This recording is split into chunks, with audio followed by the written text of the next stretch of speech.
धेरै धन्यवाद। सबैजना समूह उपस्थित व्यक्तित्वहरूप्रति म आफ्नो करजोरी नमन गर्दछु।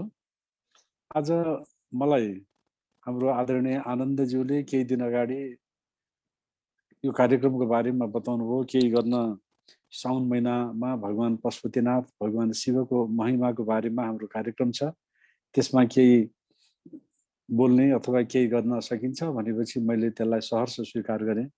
आजको यो कार्यक्रममा यहाँहरू समक्ष आएर यहाँहरू समक्ष बसेर दुई चार कुराहरू यहाँहरूको पनि सुन्न पाएँ र साथसाथै मलाई पनि आफ्ना केही कुराहरू भगवान पशुपतिनाथको सेवा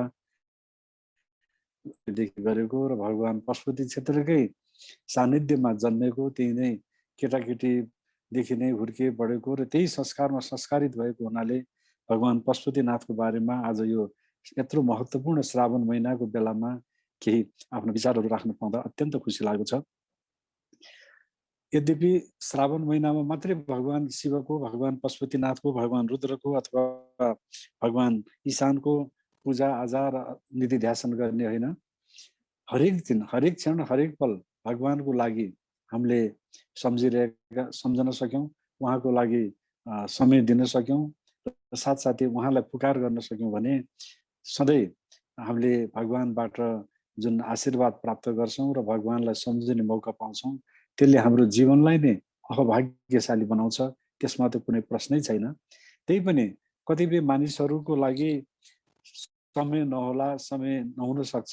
त्यसैले त्यस्ता मानिसहरूको लागि चाहिँ नि श्रावण महिनाको महत्त्वको बारेमा गरिदियो भने कमसेकम श्रावण महिनामा भगवान शिवको, भगवान पशुपतिनाथको अथवा भगवान शङ्करको पूजा आराधना, उहाँको निधि ध्यासन स्तवन गर्यो भनेदेखि त्यसले पनि उसलाई कतै धार्मिक आध्यात्मिक बनाएर उसलाई भगवानको चरण कमलमा भगवानको आशीर्वाद प्राप्त भएर फेरि ऊ सफल व्यक्ति होइन असल व्यक्ति बन्न सक्छ कि भन्ने हाम्रा शास्त्रकारहरूले, हाम्रा मन्त्रद्रष्टा ऋषिहरूले अथवा हाम्रा पूर्वजहरूले परिकल्पना गरेर श्रावण महिनालाई विशेष महत्त्व पुराण साहित्यहरूमा अत्यन्तै दिएको छ।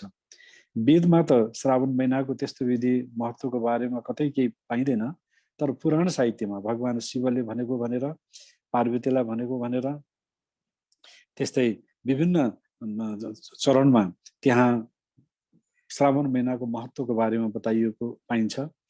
खास गरी श्रावण महिनाको महत्त्व यस कारणले पनि छ कि यो बेलामा कर्कट राशिमा सूर्य कर्कट राशिमा जाने हुनाले श्रावण महिनाको प्रारम्भ हुन्छ र कर्कट राशिमा सूर्य गएपछि वर्षाको प्रारम्भ हुन्छ। अब यो वर्षा किन भयो भन्ने सन्दर्भमा कालकोट विषसँग यसको सम्बन्ध जोडिन्छ। भगवान शिवले जब समुद्र मन्थन भयो यही श्रावण महिनामै, यही श्रावण महिनामा समुद्र मन्थन हुँदाखेरि जुन देवता र दैत्य बीचबाट मन्थन गरिसकेपछि जुन विष निक्ल्यो, त्यो विष निक्लिसकेपछि त्यसलाई ग्रहण गर्ने कोही भएन। यदि त्यो विषलाई छोडिदिने हो भने विश्व ब्रह्माण्डमै तहल्का मचिने भयो अथवा यसको विनाश हुने भयो। त्यसपछि भगवान शिवले त्यो जुन कालकुट विष ग्रहण गर्नुभयो, त्यो कालकुट विष ग्रहण गरेको डाह त्यो छटपट्टिलाई साम्य गर्नको लागि वर्षा पारिदिनु भयो र त्यो वर्षा श्रावण महिनामा अत्यधिक हुन्छ र त्यो वर्षाले गर्दाखेरि उहाँलाई चाहिँ नि त्यो जुन डाह छटपट्टि छ त्यो केही शान्त भयो भन्ने जस्ता कुराहरू पुराणमा हामीहरू पाउन सक्छौँ। त्यस्तै अर्को प्रसङ्ग श्रावण महिनाको महत्त्वको बारेमा पुराण साहित्यमै हामी के पाउँछौँ भने सती देवीको दोस्रो गर्भको रूपमा जब हिमालय पर्वतकी रानी मेनकाको गर्भबाट पार्वतीको जन्म भयो, त्यो पार्वतीले केटाकेटीदेखि नै भगवान शिवको अत्यन्त पूजा आराधना गरेर भगवान शिवलाई नै आफ्नो पति प्राप्त होस् भन्ने किसिमले पूजा अर्चना गरेको हुनाले पूजा अर्चनाको माध्यमबाट भगवान शिवलाई प्राप्त गरेको कारणले गर्दाखेरि पनि अनि जब भगवान पार्वतीले त श्रावण महिनामा यसरी भगवानको पूजा अर्चना गरेर आफ्नो आराध्य आफूले सम्झेको पति प्राप्त गर्नुभयो भनेदेखि अरूको लागि पनि भगवान शिवको पूजा अर्चना गर्यो भने श्रावण महिना अत्यन्त फलदायी हुन्छ भन्ने किसिमको उल्लेखहरू पनि पुराण साहित्यहरूमा हामी पाउन सक्छौँ। र यो श्रावण महिनाको अत्यधिक महत्त्व यस कारणले पनि छ कि यो बेलामा हरियाली अत्यन्त हुन्छ र हरियालीको कारणले, वर्षाको कारणले र हरियोको कारणले अब यस वखतमा आजकल एउटा फेसनै आएको छ। हाम्रो मातृशक्तिहरूमा, आमा दिदीबहिनीहरूमा श्रावण महिनाभरि हरियो लुगा लगाउने, हरियो चुरा लगाउने, हरियो पोते लगाउने, त्यसमा रातो पनि चाहिँ थप्ने, त्यसपछि अलिकति त्यसमा रङ्गी बिरङ्गी गर्ने, यस किसिमको फेसन पनि अब अहिलेको फेसनको दुनियाँमा आएको छ। र हाम्रो संस्कृति, हाम्रो परम्पराका केही कुराहरूलाई अहिलेका फेसन डिजाइनरहरूले पनि अलिकति क्यास गर्न खोजेको अवस्था पनि छ। अब त्यो राम्रो पनि हो र त्यसैलाई फेरि अब मात्र बिजनेसको तरिका बनाउनु खोज्यो, बिजनेसको माध्यम बनाउनु खोज्यो अथवा त्यसलाई अरू रूपमा रूपान्तरण गर्न खोज्यो भने चाहिँ नि अब त्यो विचार नै हुन्छ। तर कमसेकम चाहिँ नि हाम्रो संस्कृति, हाम्रो संस्कारबाट पनि प्रभावित भएर फेसन डिजाइनरहरूले जुन किसिमको अहिले परिकल्पना खास गरी नेपाल, भारत जस्ता देशहरूमा गरिरहेका छन्, त्यसले गर्दा हरियो चुराको, हरियो पोते, हरियो साडी, हरियो लुगा र त्यसपछि मेहन्दी। मेहन्दी भनेको जुन प्युरी भन्थे हाम्रो नेपालीमा, आजकल मेहन्दी भन्छन्, त्यो पनि यही श्रावण महिनासँग सम्बन्धित छ। किनभने प्युरी भनेको त्यो एक प्रकारको वनस्पति हो, त्यसबाट बनेको चिज हातमा लगाएर त्यसपछि भगवान खुसी हुनुहुन्छ रे, पहिला पहिला पार्वतीले पनि यसरी नै लगाएको रे भन्ने जस्तो एउटा कथा उपाख्यानहरूको माध्यमबाट जुन चलेको परम्परा थियो, आज विश्वव्यापी त्यो भारतीय शब्द मेहन्दी, प्युरी भन्ने त नेपाली शब्द हो, अब मेहन्दीको रूपमा अहिले विश्व बजारमै प्रसिद्ध छ र फेसन डिजाइनमा अब अहिले त्यसलाई चाहिँ अत्यधिक रूपमा लिन थालिएको छ।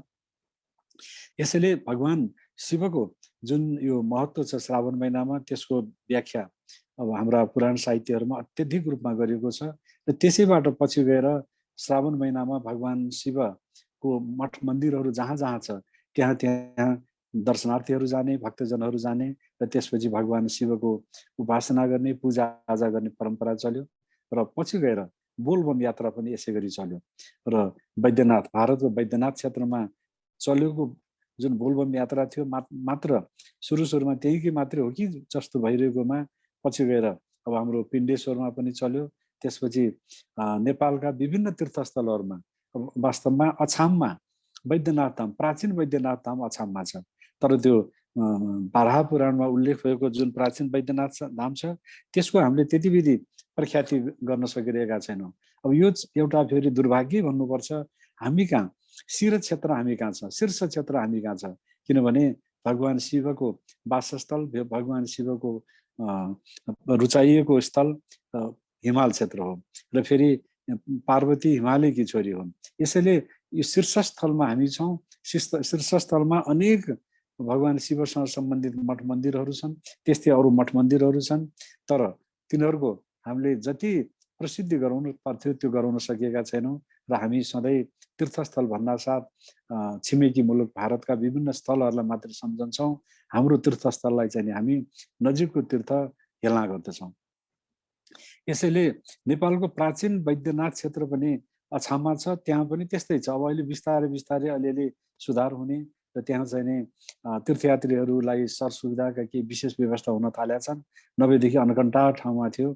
यसैले हामीले अब हाम्रो क्षेत्रलाई पनि यस्तै तीर्थस्थल बनाउने हो भनेदेखि जहाँ जहाँ हाम्रा मठ मन्दिरहरू छन्, पिण्डेश्वर, दन्तकाली अथवा चाहिँ नि पशुपति क्षेत्र अथवा जहाँ जे मठ मन्दिरहरू छन् त्यो ठाउँमा तीर्थयात्रीहरू आउँदाखेरि न्यूनतम चाहिने सुविधाहरू के हो, ती सुविधाहरूको विकासको लागि र साथसाथै त्यहाँ सरसफाइदेखि लिएर त्यहाँ पूजाआजामा व्यवस्थित रूपबाट हामीले व्यवस्था गर्न सक्यौँ भनेदेखि मलाई लाग्छ भारतबाट पनि यहाँ तीर्थयात्रीहरू प्रशस्तको सङ्ख्यामा आउँछन् र नेपालको समृद्धिको लागि, नेपालको तीर्थस्थलको विकासको लागि, नेपालको पर्यटन विकासको लागि त्यसले अत्यन्त ठुलो भूमिका खेल्न सक्छ भन्ने लाग्छ। अहिले करिब करिब वर्षको करिब 27 अरब रुपियाँ हामी भारतका तीर्थस्थलहरूमा गएर सकेर आइरहेका हुन्छौँ, तर हाम्रो तीर्थस्थलको अवस्था हेर्ने हो भने कस्तो छ त्यो भनिराख्नुपर्ने अवस्था छैन।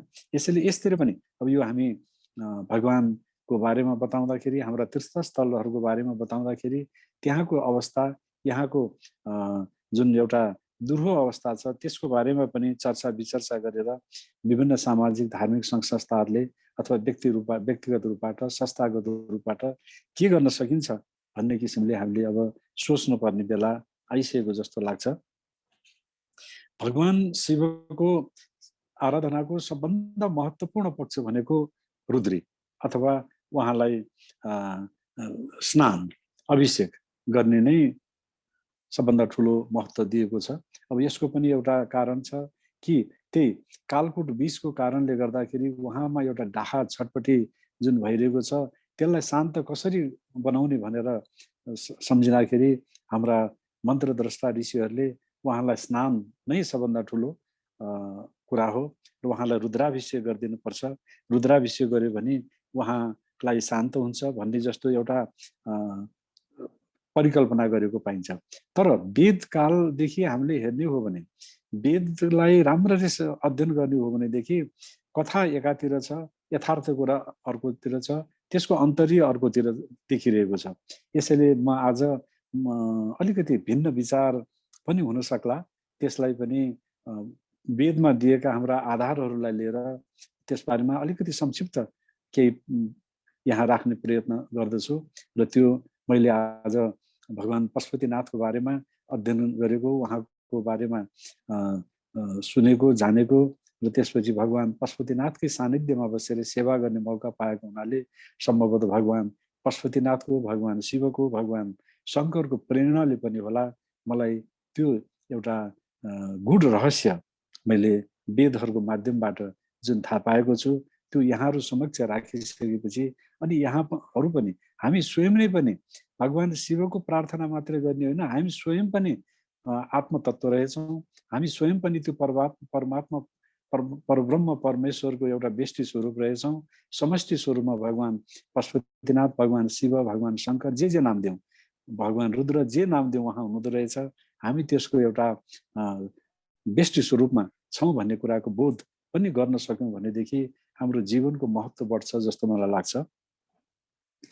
हाम्रो वेदको पहिलो जुन मन्त्रै छ अग्निमिले भन्ने, अग्निमिले भनेको अग्निलाई महत्त्व दिएको छ। वेदमा सबभन्दा धेरै त्यहाँ मन्त्रहरू चाहिँ अग्निको विषयमा छन्। करिब करिब 14,000 मन्त्र त अग्निकै विषयमा ऋग्वेदमा उल्लेख गरिएको छ। त्यस्तै भगवान पशुपतिनाथसँग सम्बन्धित मन्त्रहरू पनि त्यहाँ प्रशस्तको सङ्ख्यामा भगवान शिवजीको, भगवान पशुपतिनाथको प्रार्थनाको क्रममा हामीहरू त्यहाँ पाउँछौँ। ओम नमः सम्भवाय च, नमो नमः, ओम नमः सम्भवाय च, मयो भवाय च, नमः शङ्कराय च, महेश्वराय च, नमः शिवाय च, शिवतराय च जस्ता अनेक मन्त्रहरू वेदमा हामीहरू पाउँछौँ। र भगवान शिवको प्रारम्भिक रूप रुद्रको रूपमा हामी देख्छौँ।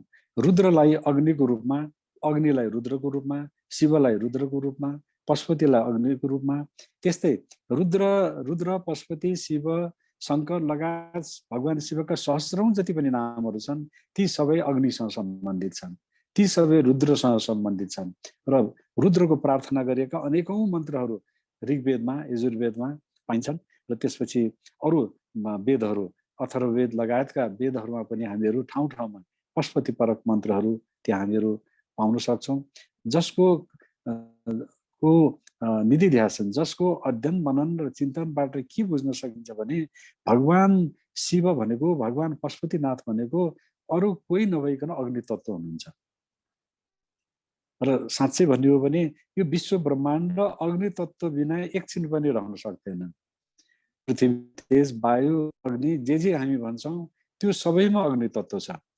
त्यो अग्नि तत्त्व हामी कहाँ पनि तापक्रमको रूपमा छ। जस्तो अहिले वैज्ञानिक रूपबाट पनि यदि हामी कहाँ यदि हरेक प्राणीको शरीरमा त्यो चाहिने अग्नि तत्त्व अथवा तापक्रम भएन भने मान्छे खतम हुन्छ, त्यो सब भन्न पुग्दछ। त्यसैले त्यो अग्नि तत्त्वकै कारणले गर्दाखेरि हामी बोल्न सकेका छौँ, हेर्न सकेका छौँ, हिँड्न सकेका छौँ र हामी बाँचेका छौँ भन्न सकेका छौँ। यसैले त्यो अग्नि तत्त्व, यो विशाल ब्रह्माण्ड अग्निमय छ। त्यो विशाल ब्रह्माण्डको अग्निमयको मूलभूत को छ त भन्दाखेरि भगवान पशुपतिनाथ, भगवान शिव नै हुनुहुँदो रहेछ। किनभने हामीले पढ्नु त श्वेताश्वेतर उपनिषदमा सधैँ पढ्यौँ, सूक्ष्माति सूक्ष्मं कलिलस्य मध्ये विश्वस्य स्रष्टा मनेक रूपम विश्वस्य एकम परिवेष्टितारम ज्ञाप्यम शिवम शान्ति अत्यन्त मेकम भनेर सधैँ प्रार्थना त गऱ्यौँ, तर त्यसको मूलभूत रहस्य नै बुझ्नेतिर हामी लागेनौँ। हाम्रा मन्त्रद्रष्टा ऋषिहरूले श्वेताश्वतर उपनिषदको माध्यमबाट त्यतिखेरै भनिदिइसकेका छन्, त्यतिखेरै बोलिसकेका थिए कि भगवान शिव यति सूक्ष्म रूपमा यो पृथ्वीमा रहनु भएको छ र त्यसलाई चाहिँ अनेक रूपबाट उहाँले सञ्चालन गरिराख्नु भएको छ र यो विश्वलाई एक बनाएर यो विश्वलाई चाहिँ एक बनाउनुमा उहाँको जुन योगदान छ, उहाँले जुन गरिराख्नु भएको छ, चाहे हामी उहाँलाई सत्य भनौँ, चाहे ईश्वर भनौँ, चाहे परब्रह्म भनौँ, चाहे अदृश्य शक्ति भनौँ, जे भनौँ, उहाँलाई जान्न सक्यो भने बल्ल हामीले शान्ति पाउँछौँ भनेर उहिले भनिदिइसकेका थियो। तर हामीले यसलाई खालि श्लोकको रूपमा मात्रै पढ्यौँ, पाठको रूपमा मात्रै पढ्यौँ। हाम्रा गुरुहरूले पनि बताइदिएनन्, हाम्रा पुरोहितहरूले पनि बताइदिएनन्। अनि पुरोहितहरूले पनि के गर्दै भनेदेखि अब भन्नै पर्ने हुन्छ अहिले गएर कि यो पढ्नु भनेको खालि ब्राह्मणले मात्रै हो, त्यसमा पनि उपाध्यायले मात्रै हो, त्यसमा अरूहरूले होइन, वैश्य शूद्र क्षेत्री क्षेत्रीले त्यो पढ्नै पाइँदैन, पढ्यो भनेदेखि यो खत्तम हुन्छ भनेर भनिदिँदाखेरि आज संस्कृत वाङ्मय अथवा हाम्रो वेद ज्ञान यसरी धराशायी भएर गयो कि अब त्यो वेदलाई हामीले दुत्कार्दै गयौँ। अरू पश्चिमी संसारहरूले फेरि त्यसलाई आफ्नो रूपबाट प्रयोग गर्न थाले। सायणाचार्यले गरेको भाष्य 14औं शताब्दीका सायणाचार्यले गरेको भाष्यलाई म्याक्स मुलर लगायतका जर्मन विद्वानहरूले कनीकुथी केही न केही त गरे, तर उनीहरूले आफ्नो रूपमा प्रयोग गर्नको लागि प्रयत्न गरे। उनीहरूले कुनै संस्कृत साहित्यको उन्नति होस् भनेर होइन, संस्कृत साहित्यलाई कसरी यसलाई अलिकति चाहिँ सप्रेस गर्न सकिन्छ र आफ्नो धर्म संस्कृति कसरी त्यो मुलुकमा उभ्याउन सकिन्छ भनेर एउटा सानो इस्ट इन्डिया कम्पनीको एउटा व्यापारिक कम्पनीबाट सुरु भएको एउटा कथा पछि गएर त्यत्रो विशाल साम्राज्यको अन्तर्गतमा भारत पर्न गयो। करिब 600 वटा प्रदेशहरू त्यहाँका अंग्रेजहरूको शासन अन्तर्गत परे। धन्न हाम्रो नेपाल भगवान पशुपतिनाथको कृपा, भगवान शिवजीको कृपाले गर्दा उनीहरूको चङ्गुलमा परेन, नभएदेखि त भारतका ती सारा ससाना राज्य र जौटाहरू उनीहरूकै अन्तर्गत परे र उनीहरूले त्यहाँ आफ्नो धर्म संस्कृतिको लागि के गरे के गरेनन् भन्ने कुरा बताइराख्नु जरुरी छैन।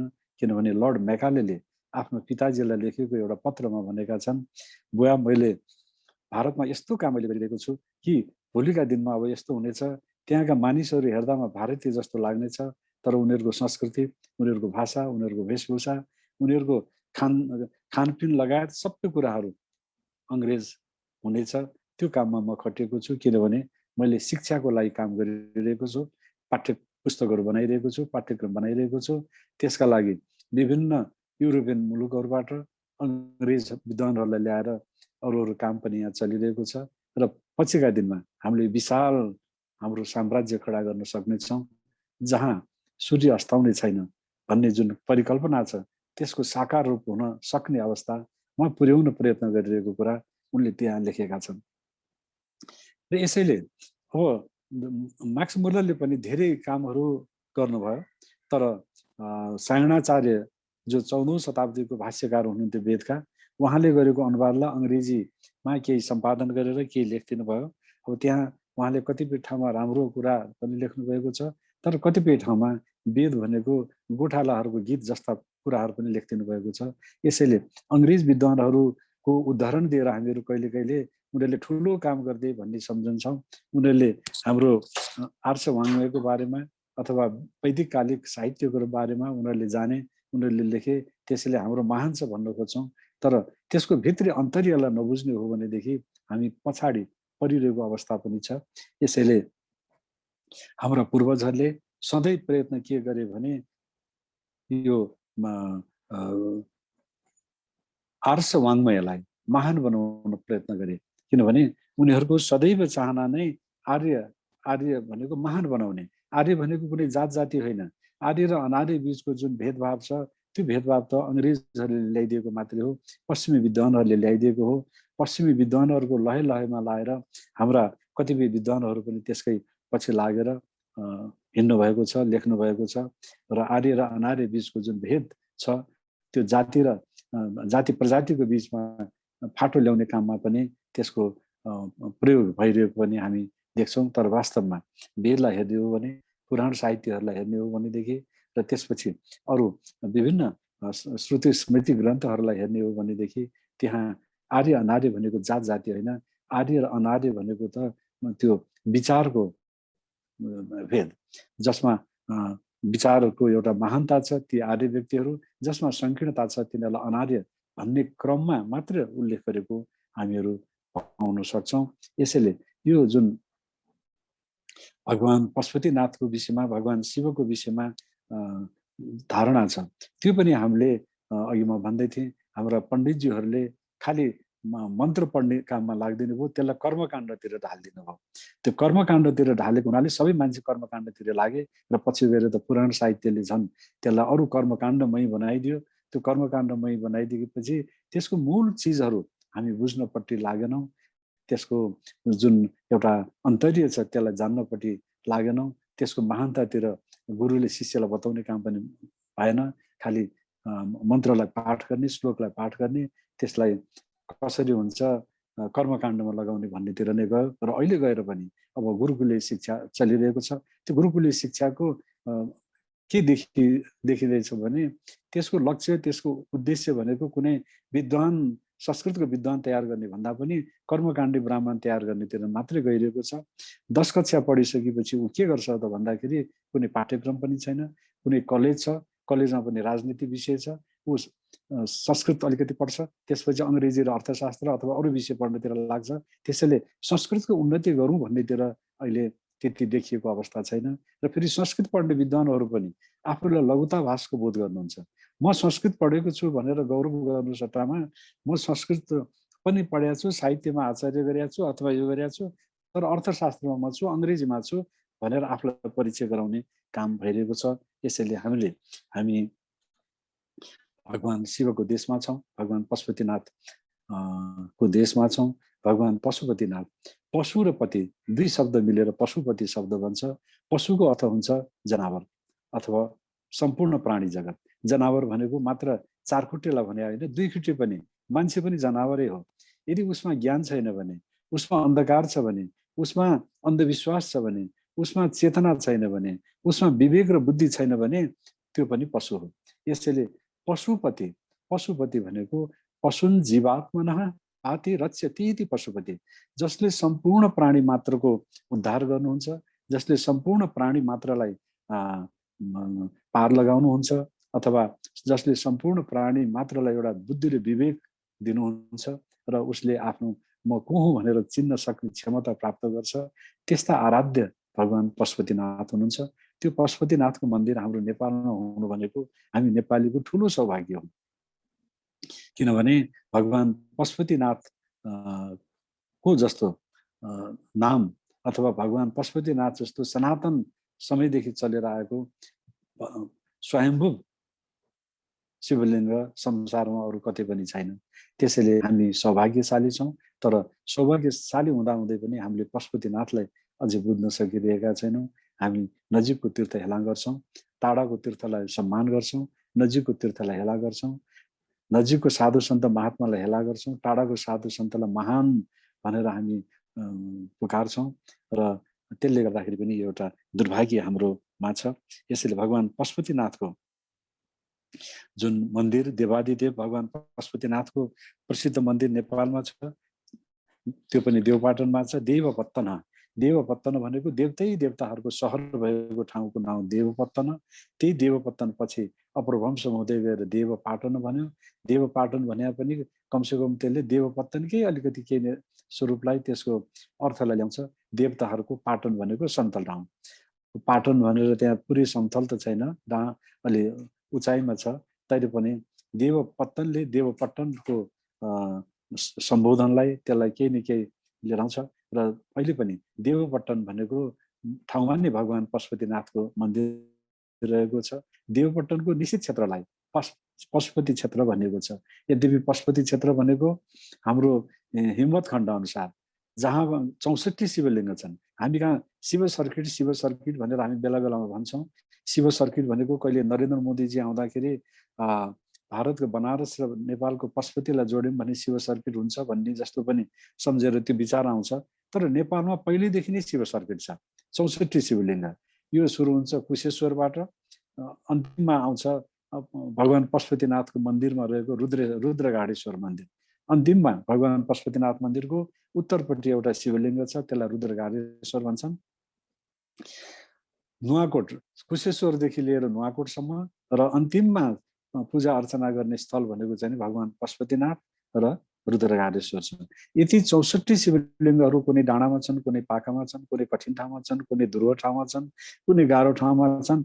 तिनीहरूको मात्रै पनि विकास गरिदिने हो भनेदेखि, तिनीहरूको मात्रै पनि राम्रोसँग त्यहाँ सरसुविधाको विकास गर्ने हो भनेदेखि मलाई लाग्छ नेपालको तीर्थस्थलको एउटा साँच्चै नै पुनरुद्धार हुन सक्छ जस्तो लाग्दछ। यसको लागि पनि हामीले प्रयत्न गर्नुपर्छ। भगवान पशुपतिनाथको जस्तो मन्दिर र त्यही फेरि माता गुहेश्वरीको जस्तो वात्सल्य देवीको मन्दिर जस्तो कहीँ पनि अर्को मन्दिर छैन भनेर हाम्रा नेपाल महात्म्य, पशुपति पुराण, हिमवत खण्ड आदि मन्दिरहरूले भनेको छ।